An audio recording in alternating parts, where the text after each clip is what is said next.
நேதாஜி என்பது ஒரு வெறும் பெயர் அல்ல, அது ஒரு பிராண்ட். வீரம் இஸ் ஈக்குவல் டு நீங்க டிக்ஷனரியில பாத்தீங்கன்னா அது வந்து நேதாஜி சுபாஷ் சந்திர போஸ் அவர்கள் மட்டும்தான்.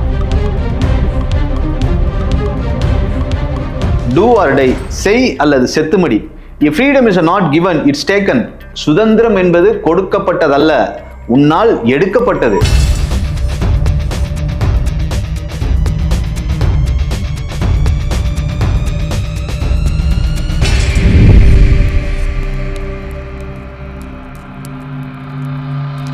வணக்கம், நான் அகில பாரத இந்து மகாசபாவின் மாநில செயலாளர் பிரேம் சேதுபதி. சுதந்திர போராட்ட வீரர் நேதாஜி சுபாஷ் சந்திர போஸ் அவர்களுடைய பின்னணி பற்றி கொஞ்சம் சொல்லுங்கள். நேதாஜி சுபாஷ் சந்திர போஸ், இதில் நீங்கள் குறிப்பாக நேதாஜின்னு சொன்னாலே அதனுடைய பொருளை நீங்கள் தெரிஞ்சுக்கணும். நேதாஜி என்பது ஒரு வெறும் பெயர் அல்ல, அது ஒரு பிராண்ட்.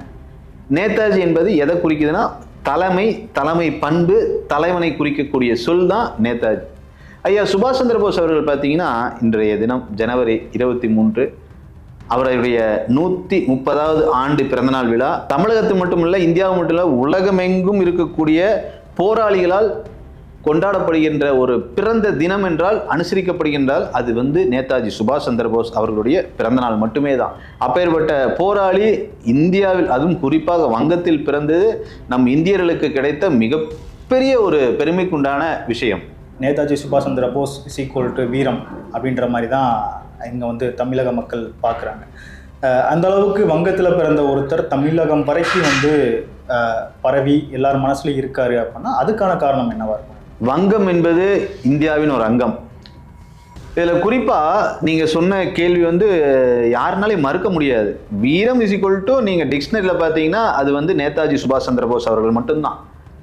அவருடைய கொள்கைகளை பார்த்தீங்கன்னா டூ ஆர் டை, செய் அல்லது செத்துமடி. If freedom is not given, it's taken.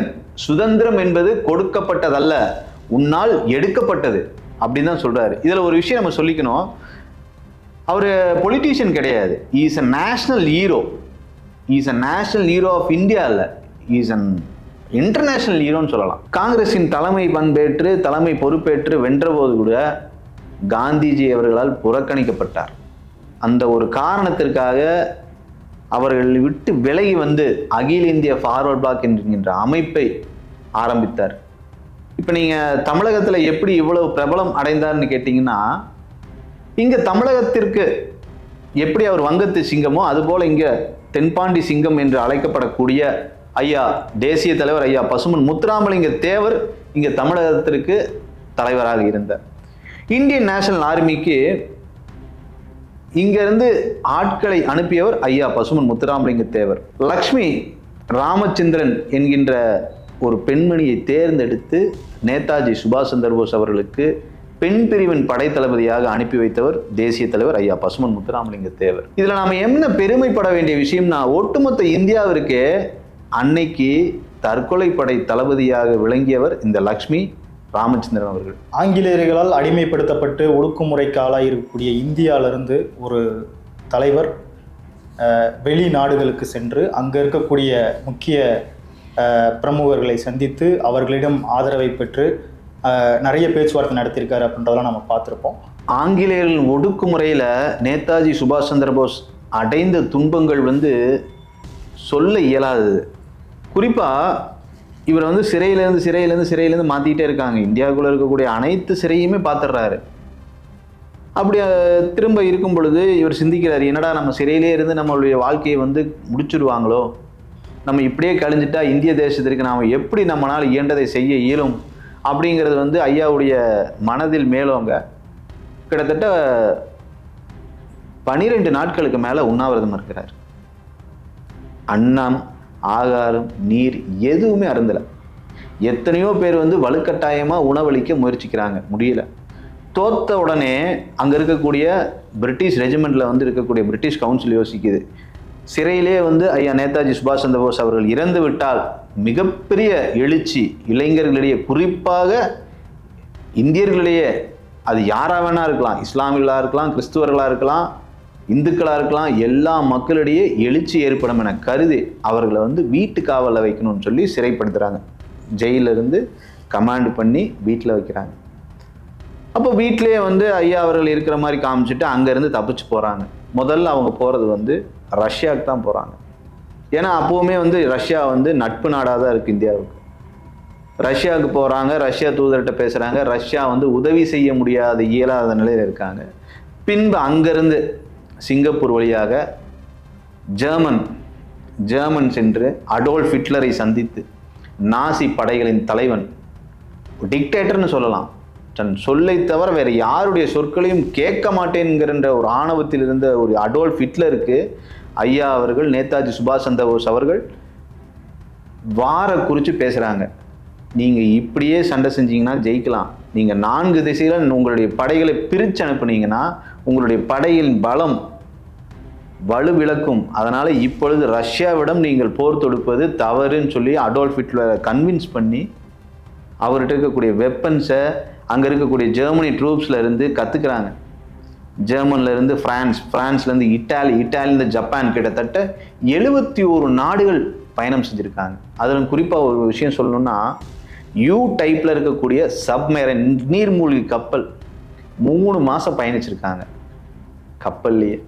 ஏன்னா அந்த அளவுக்கு பிரிட்டிஷ் கவுன்சில் ஐயா நேதாஜி சுபாஷ் சந்திர போஸை தொலாவிட்டு இருந்திருக்காங்க. இந்த ஒரு விஷயத்தில் வந்து நான் ஒரு சின்ன விஷயம் சொல்லணும்னு ஆசைப்பட்றேன். நேதாஜி சுபாஷ் சந்திர போஸ் அவர்கள் வந்து இருந்திருந்தால் எப்படியோ இருந்திருக்கலாம். இங்கே நமக்கு வந்து தெரியும் ஐஏஎஸ்னா என்ன, இந்தியன் அட்மினிஸ்ட்ரேட்டிவ் சர்வீஸ் கலெக்டர். ஒரு மாவட்டத்தையே கண்காணிக்கலாம், ஒரு மாவட்டத்தையே கண்ட்ரோல் வச்சிருக்கலாம். அப்படி பிரிட்டிஷ் லண்டன் கேம்பிரிட்ஜ் யூனிவர்சிட்டியில் படித்து ஐசிஎஸ்ல 4th ரேங்க் வாங்குறாங்க. ஆனால் இருந்தாலும் ஆங்கிலேயர்களுக்கு எதிராக அவருக்கு கீழ்ப்படிந்து நான் வேலை செய்ய மாட்டேன் என்கின்ற ஒரே ஒரு காரணத்திற்காக ஐயா அந்த பதவியை துறந்து, அந்த பொறுப்பை துறந்து வெளியே வந்து இந்திய மக்கள்னு சொல்லி போராடுறாங்க. இன்னைக்கு நம்ம பார்த்தோம் நீங்களே, தமிழகத்தில் நம்ம வடக்கன்ஸ் சொல்கிறோம். அன்னைக்குமே ஆசாத் இந்தியாவில் 1940ஸ்லேயே வெப்பனை கையில் ஏந்தி நம்ம போராடிட்டு கொண்டு இருக்கும் பொழுது அங்கேயுமே இதே பிரச்சனை இருந்திருக்கு. ஏன்னா இந்தி பேசக்கூடிய ஒரு மக்கள், தமிழ், தெலுங்கு, மலையாளம், தெலுங்கு பேசக்கூடிய ஒரு மக்கள் ஒரு பக்கமாக இருந்து நம்ம போராடுறோம். இருந்தாலும் மொழி பேரியர் இருக்கும் பொழுது அவனை கேட்குறானே, நீங்கள் இவனு கூட எங்களால் சரியாக போட்டி போட முடியல. அப்போ ஐயா சொல்கிறாரு, பாரத் மாதா கி ஜெய் என்கின்ற ஒரு வீர முழக்கத்தை எழுப்பியவர் நேதாஜி சுபாஷ் சந்திர போஸ். வந்தே மாதரம், ஜெய்ஹிந்த் இன்னைக்கு நம்ம சொல்கிறோன்னா அதுக்கு காரணம் நேதாஜி சுபாஷ் சந்திர போஸ். சுபாஷ் சந்திர போஸ் அவர்களுடைய இறப்பு இப்போ வரைக்கும் சர்ச்சையாகவே தான் இருக்குது. பல கருத்துக்கள் வந்து மாறி பேசப்படுது. உங்களுடைய பார்வை அதில் இருக்கு சார்? அவரோட இறப்பை வந்து இன்னும் இத்தனை ஆண்டு காலம் ஆனாலுமே சொல்ல முடியாது. அவர் என்ன வந்து சாதாரண மனுஷன் நினைச்சிங்களா? அவர் ஒரு சூப்பர் ஹீரோ சார். அவர் சிந்திச்சு பாருங்க, ஜப்பான் போகிற வழியில் டைவான் பக்கத்தில் எங்கேயோ இறந்துட்டதா சொல்கிறாங்க. ஷமாசி ஷோ, இந்த ஜப்பானுடைய இராணுவ ஜெனரல், அவருடைய உடல் கிடச்சிருச்சு. ஹபீபுர் ரஹ்மான், நேதாஜி அவருடைய பிஏன்னு சொல்லலாம், அவருக்கு அடுத்தபடியாக இருக்கக்கூடிய ஜெனரல்னு சொல்லலாம், அவருடைய உடல் கிடைத்தது. ஆனால் ஏன் நேதாஜி சுபாஷ் சந்திர போஸ் அவருடைய உடல் இன்னுமே கிடைக்கல? இன்னுமே என்ன சொல்கிறாங்க, அந்த இதில் வந்து அவர் போகலை, மாறு வேஷத்தில் சைனா சென்றுட்டாங்க, இன்னுமே இந்தியாவுக்குள்ளே தான் இருக்காங்கன்னு தான் சொல்கிறாங்க. நேதாஜி என்பது மக்கள் மத்தியிலிருந்து அழிக்கவே முடியாதது. அவருடைய இறப்பு என்பது இன்னுமே ஏதோ ஒரு ரூபத்தில் நேதாஜி இருக்கிறான்கிற நம்பிக்கையோடு தான் இந்திய மக்கள், உலக மக்கள் இருந்துகிட்டே இருக்காங்க. நேதாஜியோட கொள்கைகளை பின்பற்றுறாங்களா எத்தனையோ பேர் கேள்வி கேட்கலாம். நான் ஒரே ஒரு விஷயத்தை நான் உங்கள்கிட்ட ஷேர் பண்ணிக்க விரும்புகிறேன். Mahatma Gandhi, father of the nation சொல்கிறோம். அவருடைய கொள்கையில் எத்தனை பேர் சார் பின்பற்றுறீங்க? புலால் உண்ணாமையை பற்றி சொல்கிறாங்க. இன்றைக்கி யார் வீட்லேயாவது புலால் உண்ணாமையை பின்பற்றுறீங்களா? எங்கே போனாலும் வீதிக்கு வீதி சிக்கன் கடை இருக்குது, மட்டன் கடை இருக்குது, பீஃப் கடை இருக்குது. மது அருந்தாமை பற்றி சொன்னார். இன்றைக்கி யாராவது ஒருத்தவங்க மது அருந்தாமல் இருக்காங்களா? பார்ட்டினாலே பீராகட்டும், வைனாகட்டும், சரக்காகட்டும், அப்படி தான் அதை செலிப்ரேட் பண்ணுறீங்க. ஆனால் ஒவ்வொருத்தரும் தன்னை அறிந்தோ அறியாமலோ நேதாஜியின் கொள்கைகளை பின்பற்றி கொண்டு தான் இருக்கின்றார்கள். பெண்ணுக்கு எதிரான போராட்டமாக நாம் குரல் கொடுக்கறது இல்லையா? இன்னைக்கு உமன் போலீஸ் இருக்காங்க. அதுக்கு காரணம் என்ன? நாம எல்லாம் சொல்கிறோம் தமிழின போராளி விடுதலை புலி பிரபாகரன் என்கின்ற அவர் ஆயுதத்தை உற்பத்தி செய்தார், பெண்கள் படைப்பிரிவை வைத்திருந்தார். இதற்கெல்லாம் முன்னோடி யார் சார்? நேதாஜி சுபாஷ் சந்திர போஸ் தான். அவரே ஜெர்மனியில் இருக்கக்கூடிய ஒரு ரைஃபிளா அதை டிஸாம்பிள் பண்ணி அதை இந்தியாவுக்கு கொண்டு வந்து இங்கே திரும்ப அதை ஒரு வெப்பனாக யூஸ் பண்ணுற அளவுக்கு அவர்கிட்ட நாலேஜ் இருந்துருந்துச்சுன்னா எப்படி? அப்பேற்பட்ட மனிதன் ஒவ்வொரு இந்தியர்கள் மத்தியிலும் வாழ்ந்து கொண்டிருக்கின்றார். வாழ்க நேதாஜி புகழ், வளர்க அவரது கொள்கைகள் என கூறி அகில பாரத இந்து மகாசபாவின் சார்பாக அவருடைய பிறந்த நாளை ஒவ்வொரு இந்தியர்களும் கொண்டாட வேண்டும் என கூறி வாய்ப்பளித்தமைக்கு நன்றி கூறி விடைபெறுகிறேன். நன்றி, வணக்கம், ஜெய்ஹிந்த்.